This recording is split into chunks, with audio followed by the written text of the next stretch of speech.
SpectreVision Radio. Welcome to the Caribbean Mystics Podcast, where the veil between the worlds is thin. I'm your host, Gabrielle.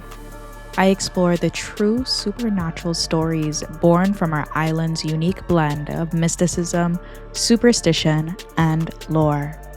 These are real accounts from real people, and the encounter you're about to hear might just be from your very own backyard.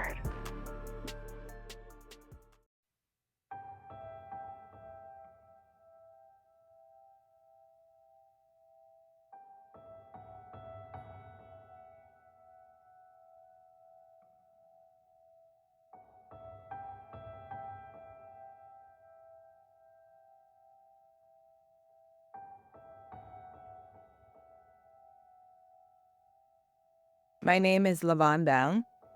I'm a visual artist and I am based in St. Croix. I was born in Trinidad and Tobago, but I grew up in both St. Thomas and St. Croix. My work tends to deal and respond to the material remnants of our colonial history. And St. Croix has been transferred from 7 different colonial entities, the longest being Denmark and the last being the United States. And out of those 2 imperial powers, Denmark has left probably the most visible impact on our architecture and our landscape because they were the ones who instituted and really developed slavery and the plantation system. And so St. Croix has over probably 150, they were cut up into about 150 sugar plantations or plantations. They also grew other things other than just sugar. And so what that means is that all throughout the landscape of St. Croix, you see remnants of sugar mills, of different aspects of the plantation era economy, and also great houses. We have currently 3 public-facing great houses that are turned into some kind of museum space. And in 2011, I wanted to do an exhibition inside that space. I had always really wanted to do something there, but like in many places, these great houses, they are symbols of the opulence of the plantation owners and administrators. And as people who are descendants of the people who were enslaved, those spaces have not always felt very welcoming. They felt alienating. And many times they were only telling one story, which is the story of power, European power and dominance. But at this time, for the first time, we had a Black Caucasian woman who was the director of that space. And so I felt this was the moment that I could pitch this project that I had, which was to do an intervention into the Great House, which was functioning as a museum space, and to try to create objects and experiences and installations that would highlight the space, that would bring forth the other stories that were lacking. And as I was working on the exhibition and writing a grant for it and meeting with the executive director, there was an incident where she, as we're walking around and just kind of talking about the possibilities, I had asked her about the spiritual energy of the space. And she said something, it was so interesting. She was like, well, you'll see what it's like. If you spend more time here, you'll see you don't really walk alone. And as the exhibition was coming up, I was challenged filling up the entire space. And I had a colleague and a friend at the time, Monica Marine, who had just asked me if I needed some help. And I told her, actually, I do. It would be amazing if you could produce some work and that maybe we do this show together. And so she had made the suggestion. Like, for example, some of the pieces that I did, I had done a video piece where I reenacted the story Goldilocks and the Three Bears. And the house and the way it was laid out was actually perfect for that, because, that story is about a little girl and her innocence, or her possible innocence, and is it innocence, or is she trespassing into someone else's space? And what does that mean when the bears find out that she's in their house? But she's allowed to have that kind of innocence as she goes through the space. And so I reenacted that story, reenacting all the things that she does, from eating the porridge to sitting in the chairs to even going and lying down in the bed, and then also attempting to flee. And what that did, for example, and just in terms of transforming that space, was really like, what does that mean for me as a Black woman to move through that space? And what was that for other people to watch me touch up things, not just historically, but like even present day. We're not allowed to touch things in museums. And so the work was really about thinking through our relationship between object and narrative and space and body. And Monica, as she was stepping into participating in that show with me, she came up with a couple projects, but one of them was really beautiful. She wanted to invite Oceana James, who's an artist in her own right and was a Bamboula dancer, and she was going to invite her to dance the Bamboula in this space as like a very powerful African intervention into the narrative of the Great House. And I immediately kind of had a concern, because I was like, well, we often see things like mokojumbis and dancers in art events, but like sometimes it's seen as entertainment. Like we don't necessarily see it as that we're moving with ideas. And so I was a little nervous about how that would be perceived in that space. Would it be seen as entertainment, or would it be seen as this is an artwork that is moving with the intention that we had? And so I had encouraged her to consider maybe not having the music component, but to just have the music to signal an entrance, and then to have Oceana do the dance.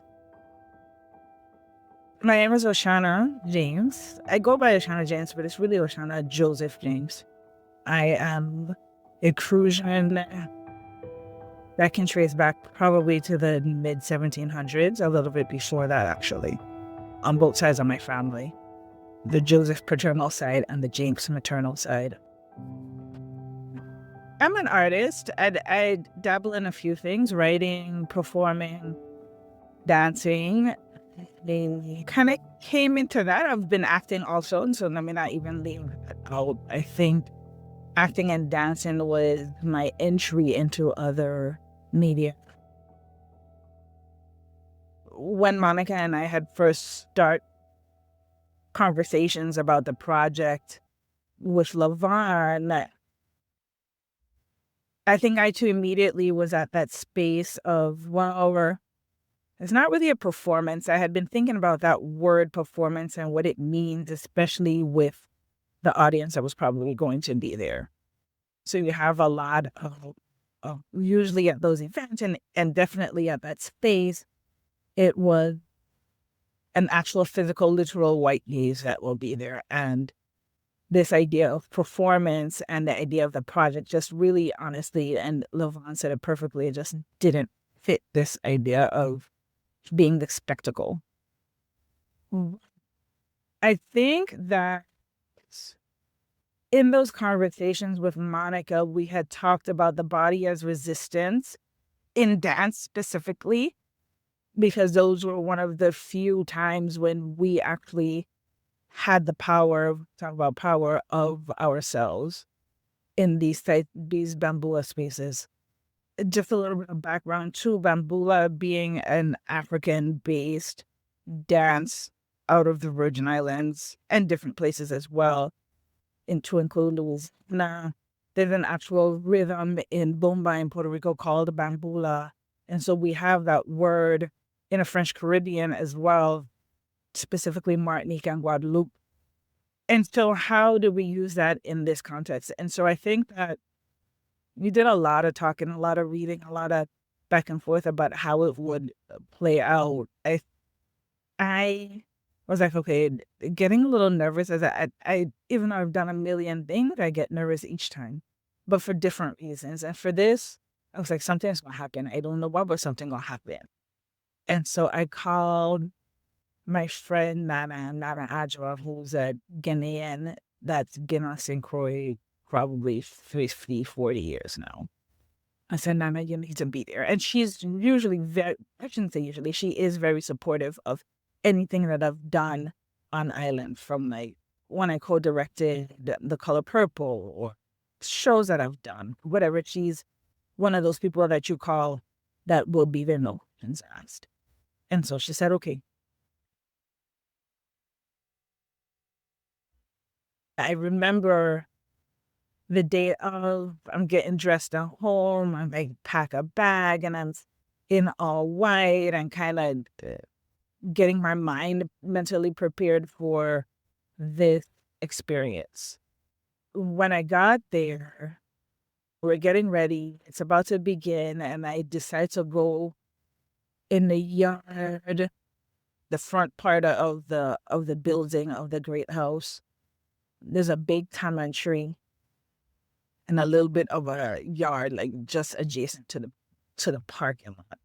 And traditionally, we have had in St. Croix, I can speak for gatherings and such under trees. And I wasn't necessarily under the tree, but I was in the yard, definitely talking or having a conversation with my ancestors.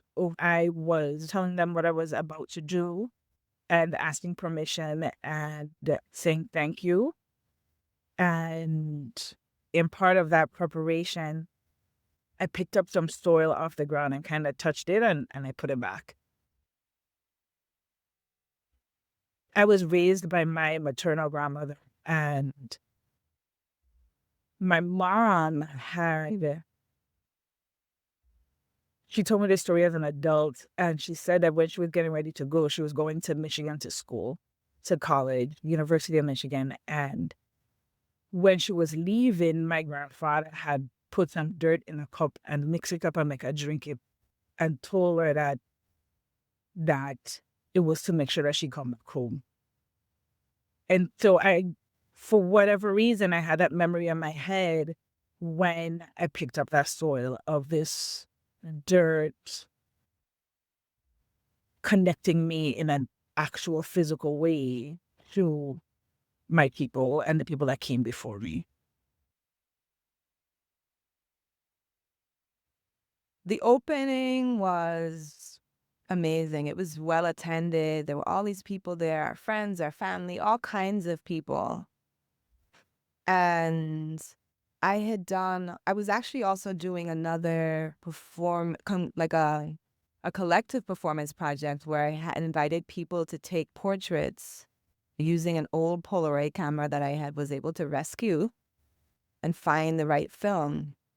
And so people were taking portraits inside of the planter's chair. And the planter's chair is this incredible chair because the architecture of power is embedded in it. It's a chair where the armrests are elongated and can double as footrests.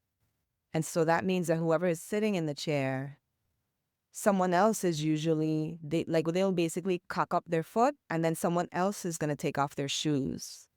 And so so I was really interested in having other people literally situate themselves in that chair and in that history and just watch what happens. I didn't tell them what to do. And so what was interesting about that night is so people were kind of excited about getting their portrait taken, and people were lining up and they would be like, can I have my children sit with me? And then also, of course, you realize certain women, because of the way they were dressed, if they had a skirt, maybe didn't feel comfortable sitting in the chair because it almost felt then like a gynecological experience and very exposing. And they were beautiful images. So we were doing that. People were milling about. I think it's important to note that typically, because these objects are historic and antique, they have a red velvet around them. And most times when you walk into that space, you are not allowed to have the kind of intimacy that was allowed that night. That was a special night where the velvet robes were taken off, and everybody was allowed to really enter the space, and in a way that had, to be able to observe the artworks and the interventions that were throughout the space. So, for example, I also had like a portrait of a woman in Denmark that I had seen in the National Art Gallery that compositionally had mirrored a Danish countess that was inside the warehouse. And so there were lots of different interventions like that people were kind of, milling and looking through and walking. And so at some point in the evening, we had decided that my husband at the time, he's Cuban and a musician, so he was going to signal Oceana entering with conga drums. So people didn't, it was a little bit of a surprise, And so it's an art opening. People are talking and milling around, and some people are participating in my planter's chair portrait series. And some people are watching the video that I had about reenacting Goldilocks and the Three Bears. And then suddenly they hear these conga drums, and that was kind of to signal the energy. And so Oceana appears at this particular bay, and she begins her movements first with the drums, and then the drums fade off. And she's wearing a white skirt and blouse, and her hair is tied, and she's barefoot. And the movements are strong and gestural and sweeping and using the skirts to make these beautiful movements. And then when she crosses the threshold into the bedroom, what I observed is that something started to change. Her breathing shifted, and it was a little more like raspy and breathy. And her energy was shifting. And at first, I thought, oh, this is interesting. Like, oh, she's really getting into the space. But then her movement shifted a bit more, and she was taking the skirt in her hand and using it almost like in this very violent way towards the bed, almost as if she was like beating the bed or something. It was like, lashing it, but she didn't touch it, but it was just a very aggressive gesture, almost like a lash. At that point, because of the energy, people started to look around a little bit at each other in doubt, like, what's happening? Is this a part of it? Because it started to feel It started to feel like something. It was actually a mystery. Like, we weren't sure. So it was like a looks of question. Like, what's happening? Like, is this a part of the performance? Like, what's happening? That's how the looks around the room were starting to dart about. And then it became more aggressive, and the breathing got more intense. And it's almost as if Oceana herself just looked different. It was an intensity in her eyes and in her body that was kind of shocking. And that's when people were like, wait, what happened? Like, what is going on? And she moved also to the planter's chair, had similar gestures. And in her gesture, what I find so interesting, it was a whole narrative. You felt like this is maybe a woman who felt wronged, who maybe had been violated in this space. Like, it was like she was telling a story through her movement. She didn't have to say a word. It was all in her movement. It was a gesture of like retribution and indignation and almost revenge in a way. And everyone in the room had this feeling that you get when you're watching something that you're not sure if you're supposed to be a participant, because there was also an intimacy in what was happening that felt a little vulnerable, I think, for everybody in the room. And then she left the bedroom and crossed into a foyer, and her movements became almost militaristic. Like, like she was like in a marching in a way, but just standing still and like moving her elbows up and down in an alternative fashion and her legs up and down. And at this point, you could see that she was starting to get a little emotional, like almost holding back tears a bit. And then she just dashed out and ran outside of the great house and just like ran off into the grass. And I was actually filming the event. So I immediately put my camera down because we knew that wasn't supposed to happen. Like that, so I didn't know if she was okay. And when I found her, she was with Nana, a woman from Ghana that she mentioned. And my ex-husband, well, my husband at the time, who's my ex-husband now, but he also had gone to find her. And so they were there with her first. And Oceana was crying uncontrollably and could not speak, could not speak. She was so overwhelmed that she could not speak. And Nana was comforting her by putting her arm around her and just kind of like stroking her and trying to calm her. And my Riven, who was my husband at the time, that's his name, he told me in Spanish, like, bueno, se le montó, which means, it's a very interesting word and grammar phrasing in Spanish, because what it means, montar, is like to say that they got mounted, but it's in a way, it's using the reflexive term. So it's to say like it wasn't intentional. They didn't mean to, but it happened. That's embedded in the structure of the grammar.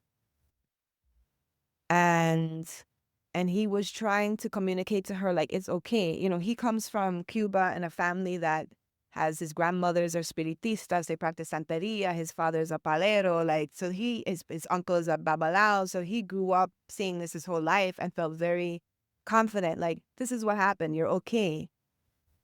And what it usually means is sometimes we use the word possession, but it's not really that. It's like a spirit showed up and accompanied you in your body. It's not like you're not there. It's just they're there too.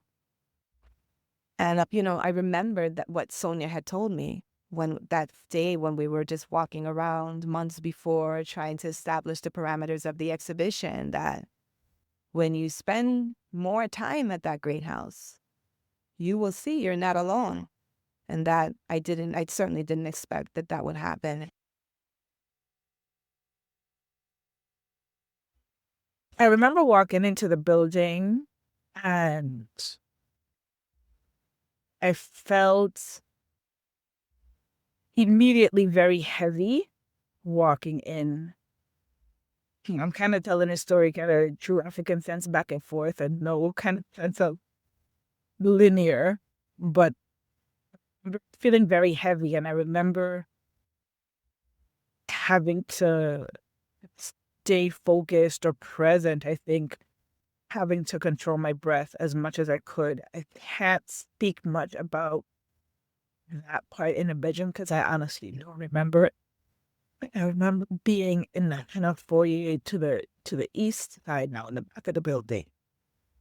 I do remember holding back tears, and I remember saying to myself, Oceana, you need to leave right now.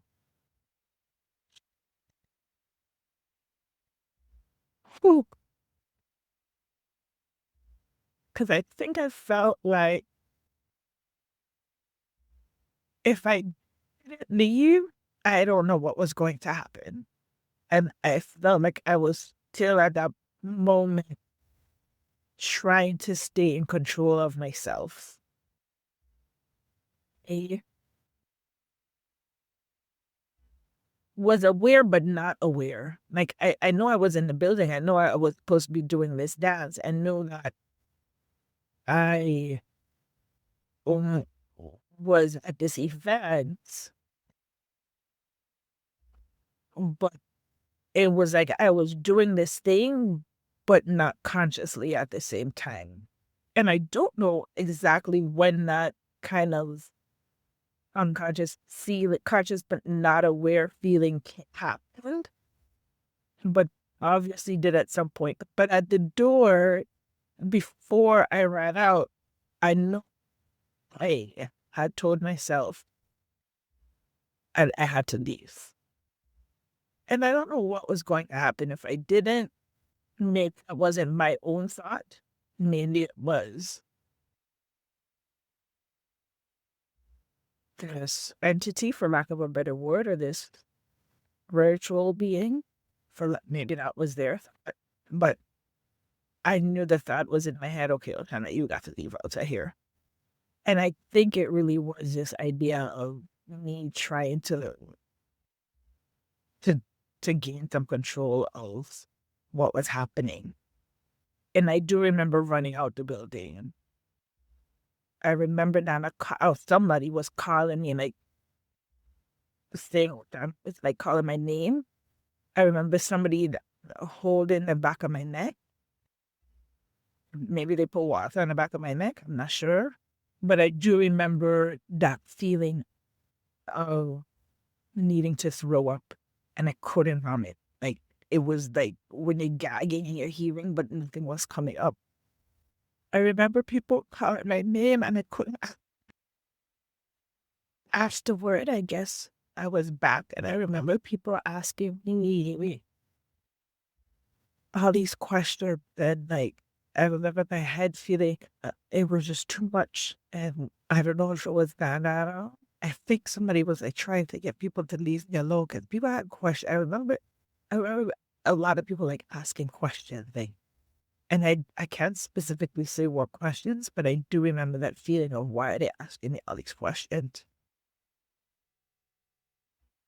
At the time, it just felt like I wasn't in control. Like, it felt like me or Shanna that I was trying to stay focused and stay in control because I didn't know what was going to happen. Like, something had just happened to me in this way, like traumatizing and a little bit violated because I didn't ask for it to happen.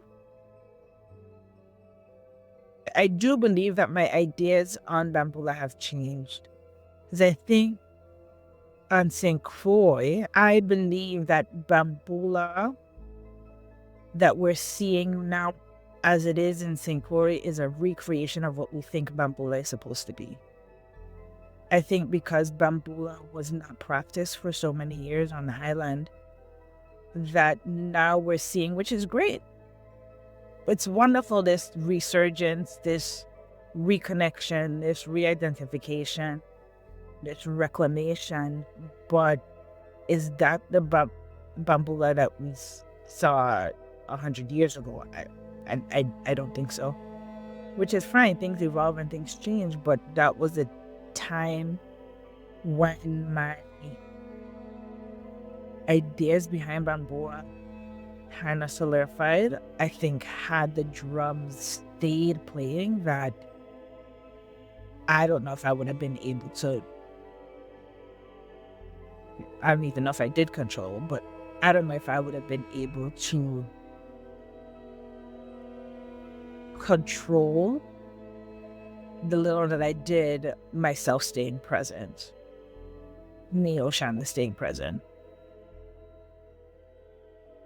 Good afternoon or good morning or whenever you're actually listening to this. Welcome to the Caribbean Mystics Podcast. I'm your hostess, Gabrielle, and it is such a pleasure to be back. I know it's been a couple of weeks since I've actually had a discussion, so you guys have been getting stories, but not discussions.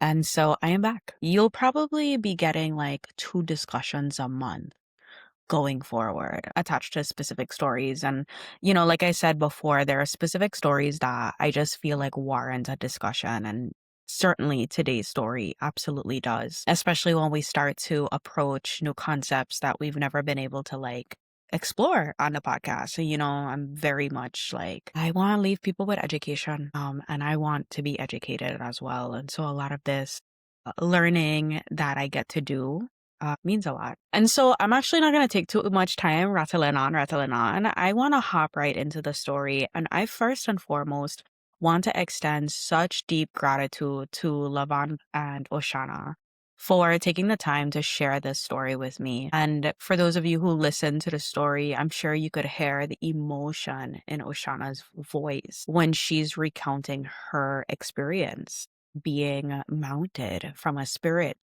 as she's performing. And I also found Lavon's introduction where she explains the artistic process of planning a show like this and all of the intention that went into everything, from what the people who participated in this event came in and saw, from some of the activities that she had them do to really draw a story together. It was just absolutely incredible. And honestly, it made me really grateful for the people within this region that are doing the work of artistic expression. And I've been reading a lot about how art oftentimes really becomes these vehicles during times of resistance, where people's backs are pushed against a wall and it's hard, like a lot of people have been experiencing a lot of the hardship in the world right now. Prices are skyrocketing and a lot of communities are feeling displacement. And I want you guys to know that that has been an ongoing, consistent pattern in the Virgin Islands for multiple decades. And so for so many of us, much of our lives are spent, I don't want to say in turmoil, but like in hardship. Like a recent study just came out talking about how the Virgin Islands is one of the highest priced places in the world. And I need you guys to know that our salaries do not keep up at all. And so it's just a hard place to exist. And so I really bow to the work of the artists and the musicians and the people who are creatively telling the story of this walk that we're doing, from being passed from one colonial power to the next, to also the fight for self-determination, the fight for clear and equal representation in Congress, the fight for us to be able to discern what our identity is and who we want to be, while experiencing rapid displacement, while experiencing an intense economic burden that I think some people in the world are only now feeling, but that we have lived in perpetuity. And so I just, man, thank you. One of the things about this story too that I am just super partial to is the fact that it took place at the Whim Plantation. And I'm not going to go into the history of the Whim Plantation because we literally did that in last season when we had an episode from Rena, who lived literally just over the fence in a housing community right next to the plantation. And she had some crazy experiences with herself and her newborn baby in that house for over a year time. For those of you who didn't listen to it, the episode is It Came Over the Wall, and it was back in season 4. But I think that one of the components of this story that I found really fascinating to me was when Oceana started talking about this story with her mother, and the fact that her grandmother had her ingest dirt from St. Croix before she went off to university. And the reason behind this was that it would make an energetic connection between her and the soil at St. Croix, essentially being a cord that brings her back home after she's finished her studies. And I found this to be really interesting, as I had not heard it in that context before. But I know we have other practices that are very similar to what a lot of people practice across indigenous worlds, and that is the burying of the umbilical cord of the baby in the ground. And so there is an energetic cord that tethers that soul back to their home. And I found that to be really beautiful and fascinating. It's also something I don't hear people practice. So I don't doubt that the elders did something like that. And I'm sure it's a practice across the Caribbean and not just centralized to the Virgin Islands.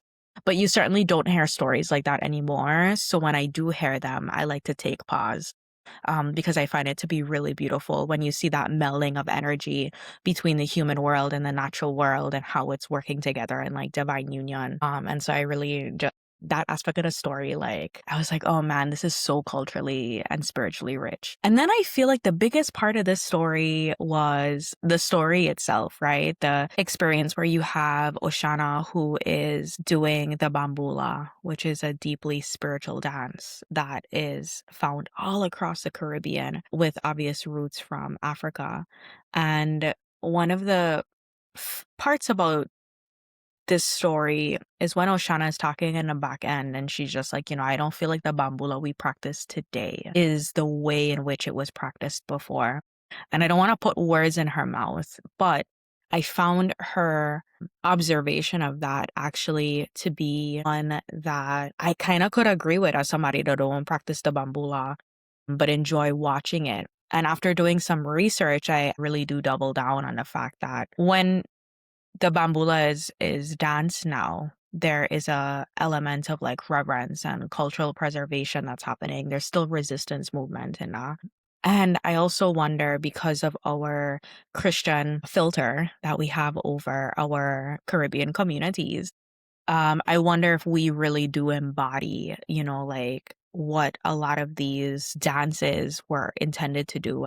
And when you look at Oshana's experience, where it almost was like a spirit came into her body. And I found the way that Vaughn actually explained this to be so poetic and so perfectly imagried that like you could almost imagine it happening. And I really love that she specified like, hey, this wasn't possession, because again, that Christian filter forces us to go on the side of negativity and, an exorcism and possession. And, the way that Vaughn explained it and the way that Oshana explained her experience, it felt very much like a cohabitation. Now, whether it was consensual or not, or maybe subconsciously it wasn't, maybe subconsciously something consensual happened, especially with her holding the dirt in her hand, but consciously there was not that agreement. The long and short is that being in that particular location in the evening time during an event that already has so much energy behind it and intention, coupled with a dance that has notoriously been used in ritual and ancestral connection, this experience makes perfect sense. And so I really wanted to understand a little bit more about how dance specifically could be used as a vehicle for this cohabitation to happen. And so what I found in my research is that this is a deeply rooted cultural experience that you could find in cultures all over the world. And dances similar to the Bamboula, where there's all of this like emotional and energetic connection, tend to not just be performances, but they could be a invitation, especially for people who are spiritually open and susceptible. And, like there's all of these energetic cords, the bloodline being connected to St. Croix, and, like your ancestors are literally buried in the soil of the land, but like when you look over at Haitian voodoo, for instance, this is a central practice where the dancers' movements combined with specific drum rhythms can create a pathway. And I know that they mentioned that they did not have music during this time, but maybe music isn't necessary, especially when you have all the other elements at play, the location, it's nighttime, the moon cycle. I think it was a new moon on this exact day. Anyway, so the spirits known as the Lawa are invited to ride or mount the dancers, much like a rider takes a horse. And so the dancer's body ends up becoming a vehicle, which allows the spirit to interact with the community that's watching the performance take place. And then when you look over at Burma during the festival ceremonies known as Nat Pui, dancers called the Nat Kadao are spirit mediums, and they perform these highly stylized dances. And they're accompanied by a very specific type of orchestra. They embody a pantheon of 37 spirits. The dance is a mechanism that allows for these spirits to come into presence and then move along the living. And then we look over at the Javanese culture, and there are these folk dances called the Jathilan. And please excuse me for some of these pronunciations. I'm doing my best. But in the Jathilan, there are performers who enter a trance-like state and are entered by spirits. sometimes engaging in these incredibly remarkable feats. And then over in the Afro-Latinx traditions like Lukumi, which was mentioned by Vaughn in this story, the goal of the performance is to become a vessel for ancestral energy. One researcher who has studied this concept extensively actually describes it as the occupied body. In this state, the body is no longer seen as a single closed off unit, but it's now a perforated plural. It's a vessel that can be inhabited by other presences. The dancer's own consciousness doesn't necessarily disappear, but it makes room for another consciousness to step in. The body becomes a conduit, and it connects the performer to forces that are larger than that individual themselves. So this is a really important distinction, actually, because when you look at these traditions, it's not viewed as anything frightening or negative. It's not even about control. It is often described as a transformative and healing experience. Even the philosopher Gilbert Rouget, who studied music and trance extensively, made it clear that in these cases, the music and dance are not just background.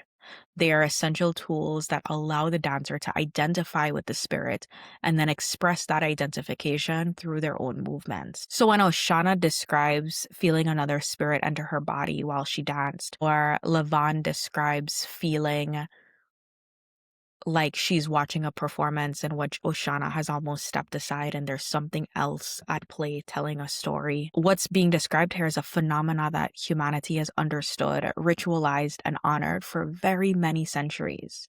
It is an experience of becoming almost like a living bridge, a moment when your personal body becomes a temporary home for an ancient, unseen energy. And I just find that to be so beautiful, although I really honor that for the person experiencing it, it must be very scary. I think about it in a very minute context to being asleep and you can't really control your dream, right? And I know that there are some dream states where that's possible, but I don't often have that. And so what I normally experience is the feeling of a lack of control within my dreamscape. Things are happening around me. Sometimes they're horrific, horrible things. And I don't really have a choice. And I'm kind of locked into that dream state until my consciousness tells me, hey, y'all, you could come out. Or until I just wake up out of it because of some sort of external factor, the dog barking outside, the wind blowing too hard, whatever. And so I could imagine that it's also deeply uncomfortable for somebody who is physically experiencing it, especially if it wasn't their conscious intention to have this experience. And so when I look at this experience that Oceana has, I see it as a person who was in the right place at the right time for this to have happened. And at the Whim Museum, I'm actually pretty sure that they've had Bamboula dancers and dancing that's happened there, and the dancers have not had this experience. And I also feel like there's a very special reason why it happened on that day and why it happened to Oceana specifically. And it could have been that she was tapping into a gift that she has within her, some sort of spiritual gift that hasn't been realized or that's kind of laying dormant until she's ready, or she may choose not to engage with it, but sometimes the spirit world does come knocking on your door and it's a matter of whether you're going to answer or not. And so, yeah, I love this story. I love it so much. I think this might be one of my favorite stories of all time. It was also incredibly moving for Oceana to have her emotional experience while recording this story. And it was a reminder for me about how important it is that these stories, again, are continued to be preserved in the highest level of integrity, and why the information matters, and why the way that these stories are shared matters, and why it's important that we's the one sharing the stories. Because we've had too many people share our stories who don't understand us. I also wanted to tell you guys, I've been saving this until the end of the episode. We specifically saved this story to be released on this day because this was the exact day years ago, I think in 2015. So over 10 years ago, either 2015 or 2016, this event happened on March 5th. And so we decided that we were going to save this story to be released on the very anniversary that this event occurred.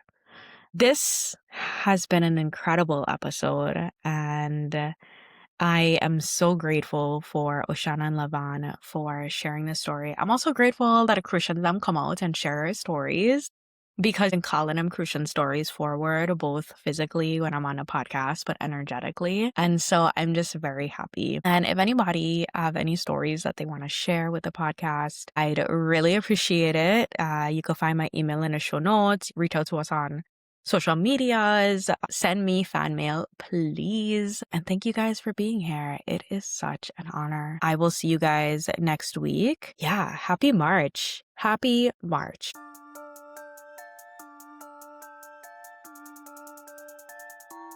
Thank you for listening to the Caribbean Mystics podcast. If this story resonated with you, please share it with someone. And to make sure that you never miss a tale, follow or subscribe wherever you listen. We are always seeking true stories. If you or someone you know has had a supernatural encounter rooted in the Caribbean, I want to hear it. Send your story to CaribbeanMysticsPodcast@gmail.com. That's CaribbeanMysticsPodcast@gmail.com. For links and resources from today's episode, check the show notes. The Caribbean Mystics Podcast, Season 5, is written, produced, and hosted by me, Gabrielle Carrard. Until next time, stay curious and maybe leave a light on.